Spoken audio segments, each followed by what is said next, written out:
चुपचाप खड़ा रह के आई बेचारी डांस कर रही है। ई देखला से ना होई तनी बार ताली हो जाओ। 3 4 5 6 लोग ही ताली बजा रहे। अरे जो पिछवा में हमारी माताएं बैठी है 6 लोग ताली बजा रहे हैं। ताली ना बजी भूख लगी है नाश्ता के पास्ता होता है। चाउमीन हुआ है, चाट तो हो गया है ना। ये भोजन अभी नहीं हुआ है, नहीं हुआ है। एक बार ताली बजाइए जोरदार।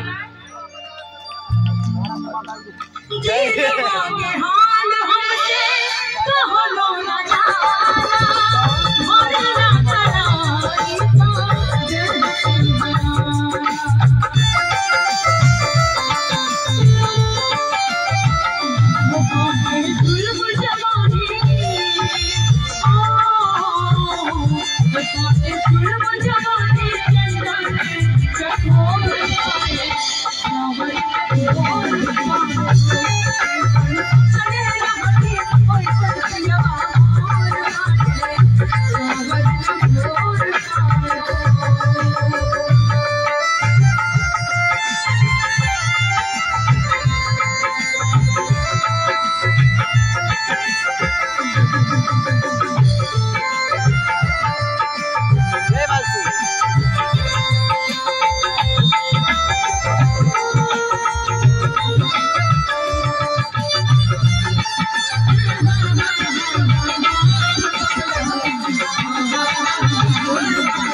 Yeah.